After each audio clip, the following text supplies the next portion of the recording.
Section 1. You will hear a conversation between a clerk at the inquiries desk of a transport company and a man who is asking for travel information. First, you have some time to look at questions 1 to 5.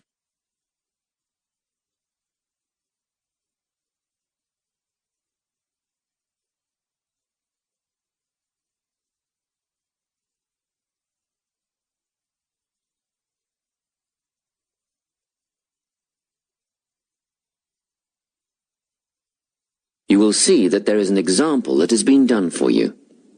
On this occasion only, the conversation relating to this will be played first. Good morning, Travel Link. How can I help you? Good morning.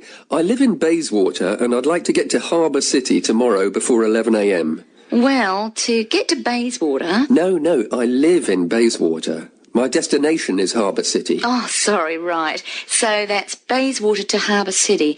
Are you planning to travel by bus or train? The man wants to go to Harbour City, so Harbour City has been written in the space. Now we shall begin.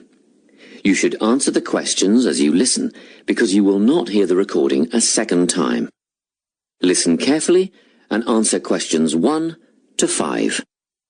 Good morning, Travel Link. How can I help you? Good morning.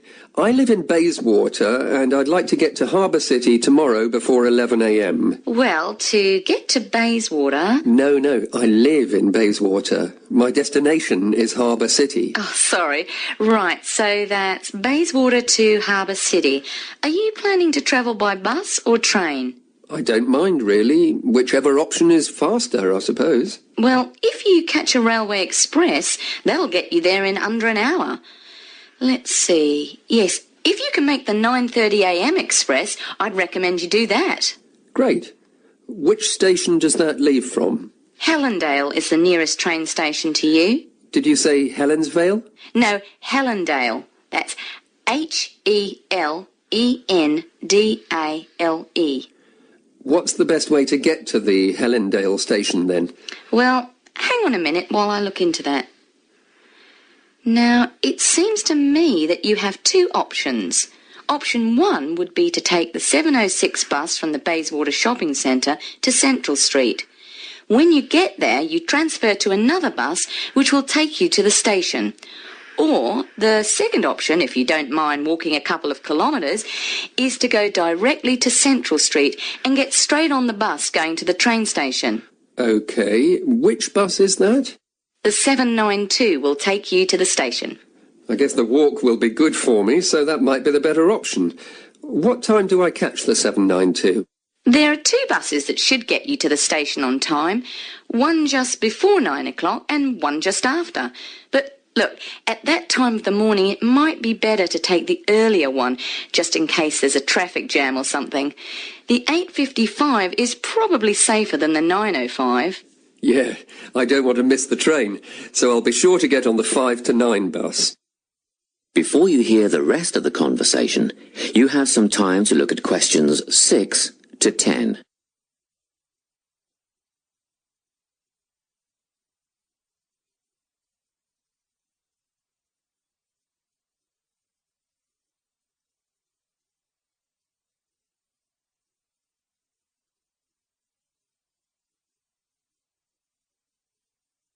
Now listen and answer questions 6 to 10.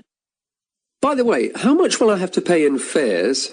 Well, you can get a ticket on the bus for $1.80 cash, and you'll need $10 each way for the train.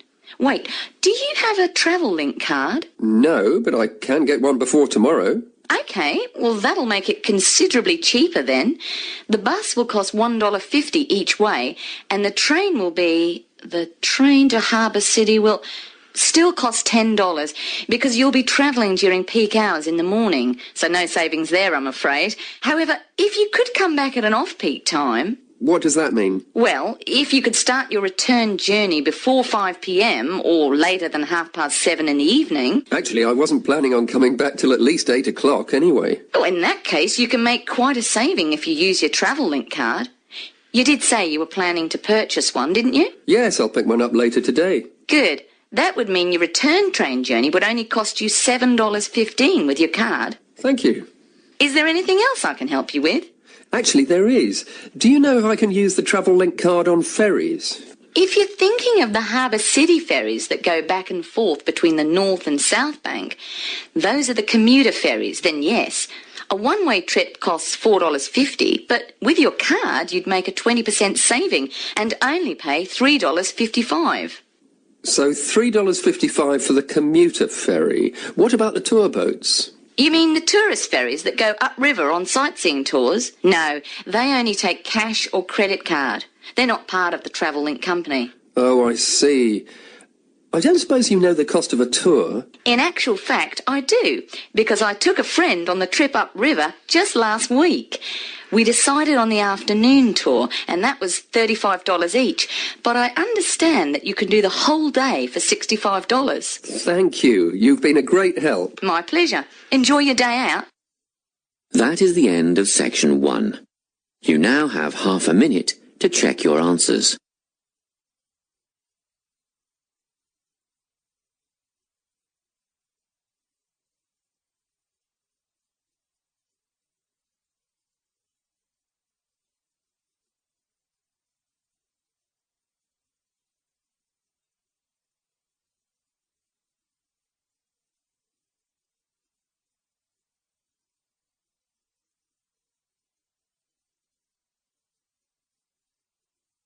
Now turn to section 2.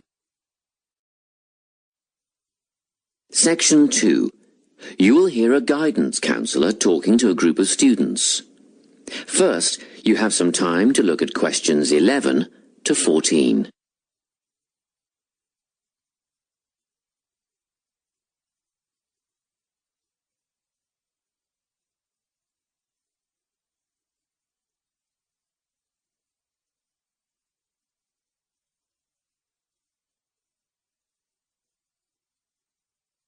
Listen carefully and answer questions 11 to 14.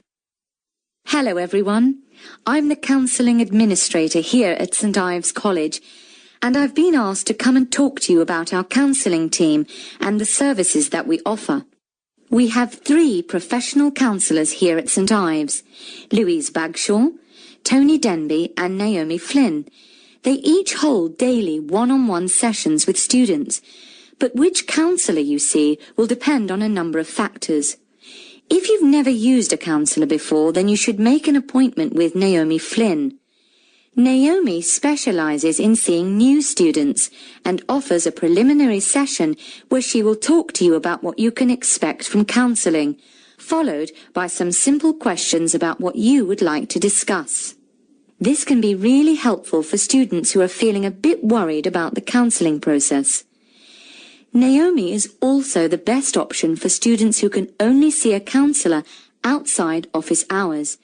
She is not in on Mondays, but starts early on Wednesday mornings and works late on Thursday evenings, so you can see her before your first class or after your last class on those days. Louise staffs our drop-in centre throughout the day. If you need to see someone without a prior appointment, then she is the one to visit. Please note that if you use this service, then Louise will either see you herself or place you with the next available counsellor. If you want to be sure to see the same counsellor on each visit, then we strongly recommend you make an appointment ahead of time. You can do this at reception during office hours or by using our online booking form. Tony is our newest addition to the counselling team. He is our only male counsellor, and he has an extensive background in stress management and relaxation techniques. We encourage anyone who is trying to deal with anxiety to see him. Tony will introduce you to a full range of techniques to help you cope with this problem, such as body awareness, time management, and positive reinforcement. Before you hear the rest of the talk, you have some time to look at questions 15 to 20.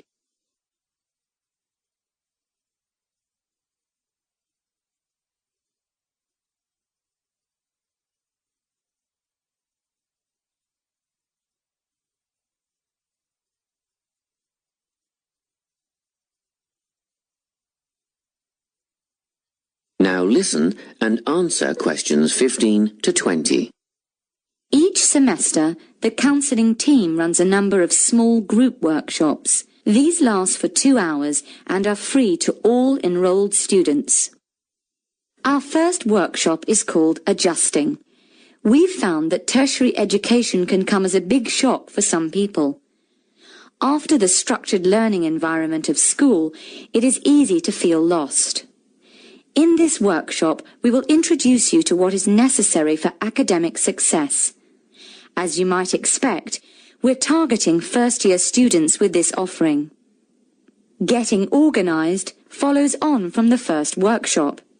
Here, we're going to help you break the habit of putting things off, get the most out of your time, and discover the right balance between academic and recreational activities.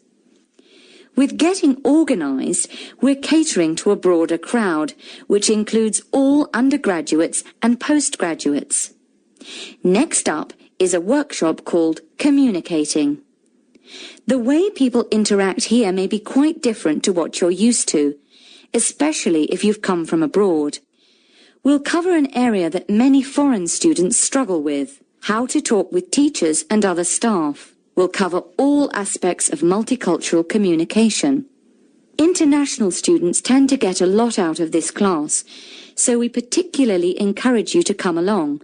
But I must say that sometimes students from a local background find it helpful too, so everyone is welcome. The anxiety workshop is held later on in the year and deals with something you will all be familiar with, the nerves and anxiety that come when exams are approaching. Many students go through their entire academic careers suffering like this, but you don't have to. Come to this workshop and we'll teach you all about relaxation and how to breathe properly, as well as meditation and other strategies to remain calm. We've tailored this workshop to anyone who is going to sit exams. Finally, we have the motivation workshop. The big topic here is how to stay on target and motivated during long-term research projects. This workshop is strictly for research students, as less advanced students already have several workshops catering to their needs. Well, that's it. Thanks for your time. If you have any questions or want more information about our services, do come and see us at the counselling service. That is the end of section 2. You now have half a minute to check your answers.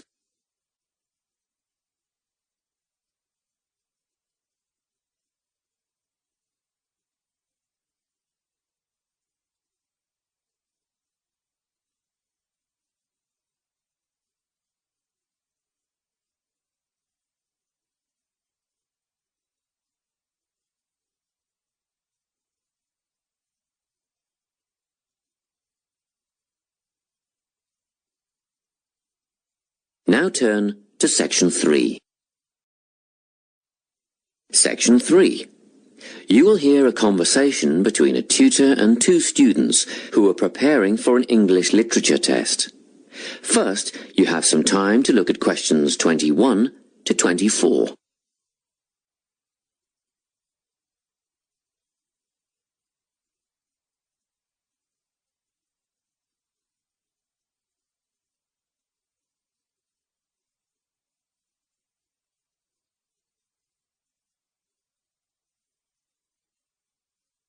Listen carefully and answer questions 21 to 24. Hello, Lorna, Ian. Glad you could make it. You're the only 2 who put your names down for this literature tutorial, so let's get started, shall we? I want to run over some aspects of the novel The Secret Garden with you before the test next week. Be sure to take some notes and ask questions if you need to. Hey, Lorna, have you got a spare pen? Sure, here you are. Okay, so the story follows 2 key characters. You should refer to them as protagonists, who go by the names of Mary Lennox and Colin Craven. The story is set shortly after the turn of the 20th century, and the narrative tracks the development of the protagonists as they learn to overcome their own personal troubles together. That's quite a common storyline, isn't it? Yes, you're right, Lorna. So what can you tell me about the character of Mary? Well, In the beginning, she is an angry, rude child who was orphaned after a cholera outbreak and forced to leave India and move to the United Kingdom to her uncle's house in Yorkshire. That's right. And there she meets Colin, who spends his days in an isolated room, believing himself to be permanently crippled, with no hope of ever gaining the ability to walk. The two strike up a friendship, and gradually learn, by encouraging each other, that they can both become healthy, happy, and fulfilled in life. Will we need to remember a lot of these details for the exam? Just the basic outline. Examiners don't want to read a plot summary. They know what the book is about. Focus on narrative techniques instead, such as point of view. What's that mean? It's all about how we see the story. This story, for example, is written from the perspective of what is called an omniscient narrator. Omniscient means all-knowing. So, as readers, we get to see how all the characters feel about things, what they like and don't like, and what their motivations are in the story. Before you hear the rest of the conversation, you have some time to look at questions 25 to 30.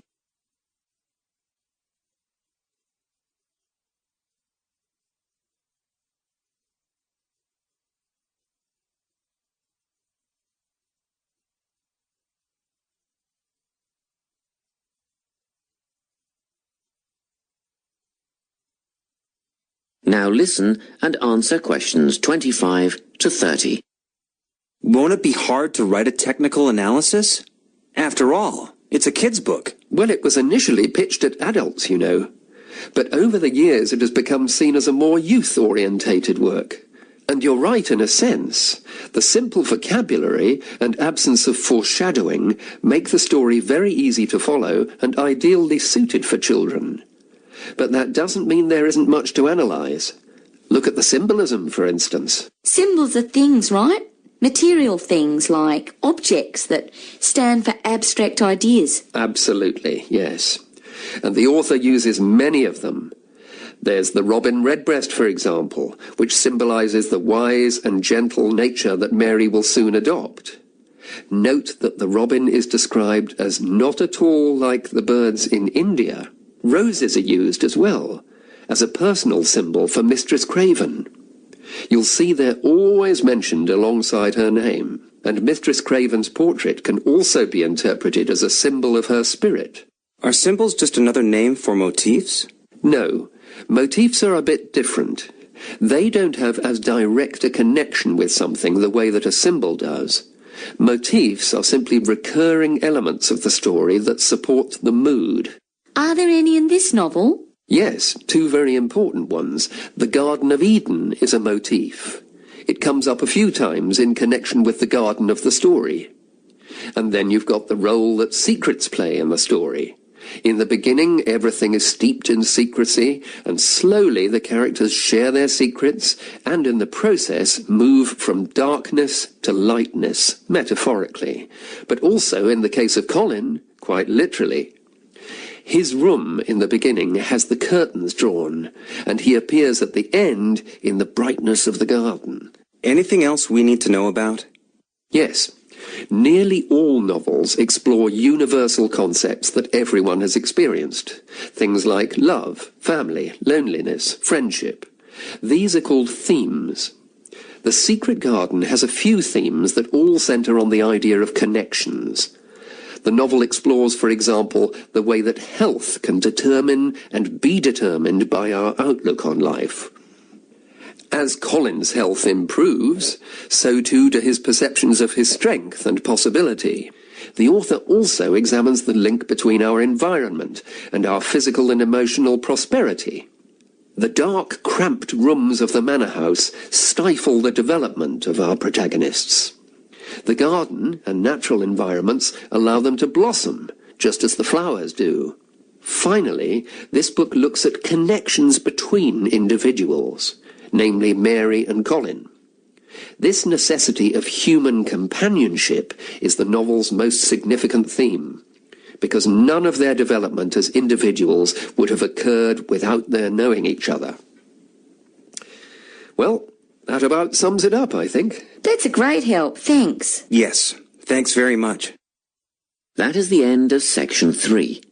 You now have half a minute to check your answers.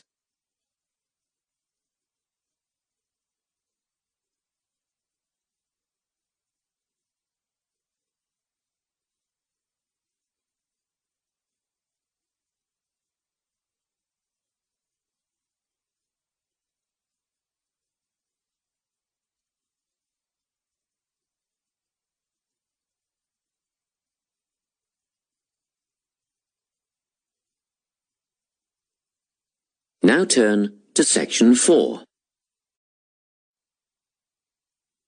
Section 4. You will hear a talk on the topic of time perspectives. First, you have some time to look at questions 31 to 40.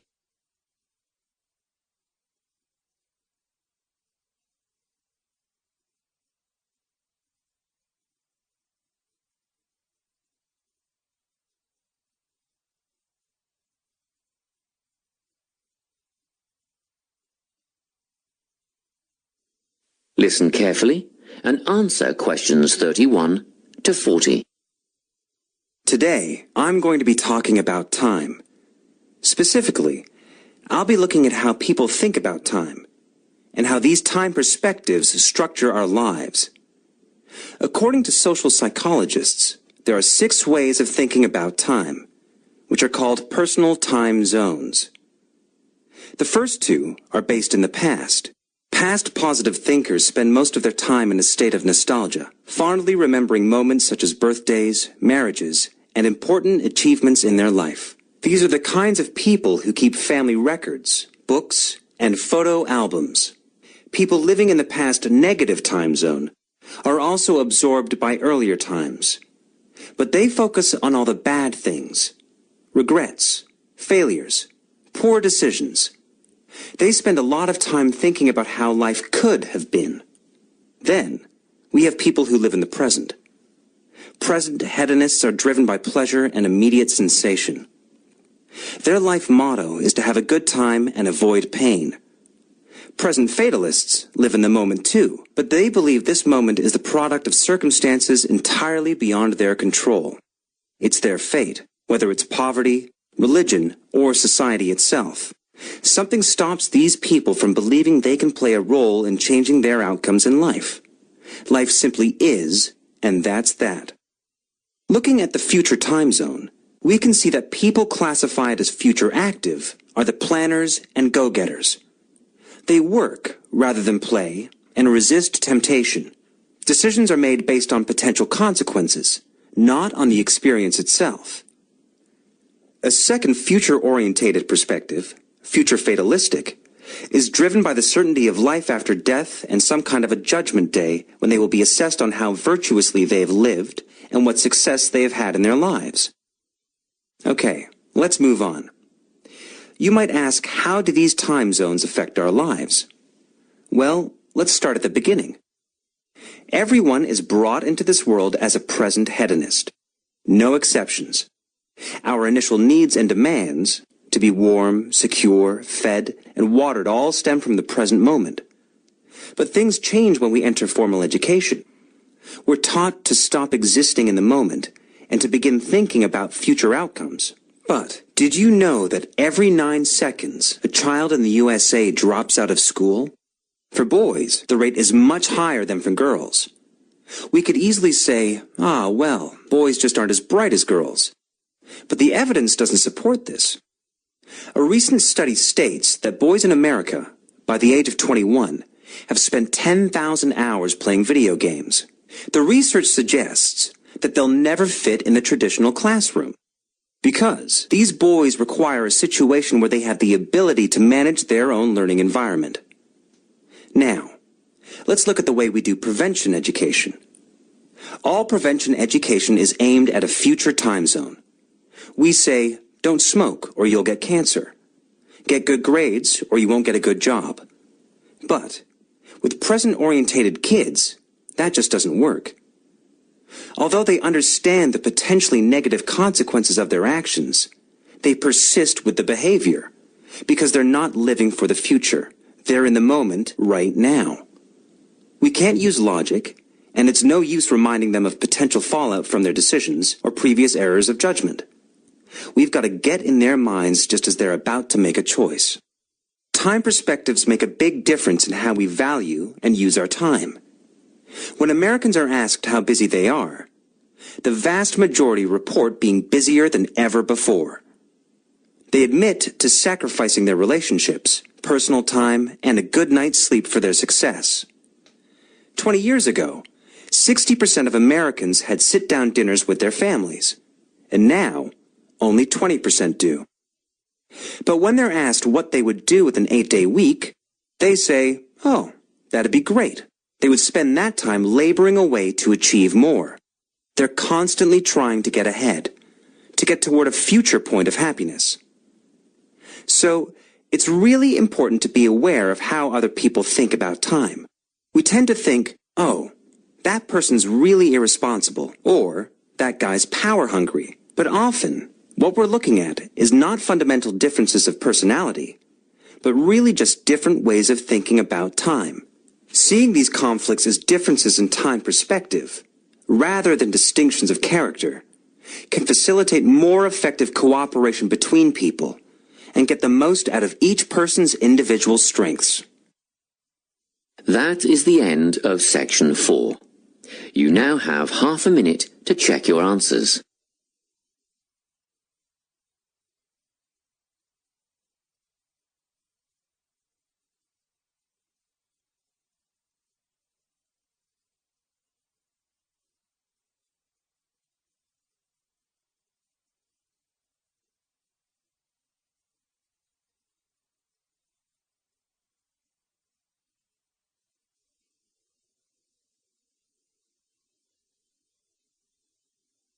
That is the end of the listening test.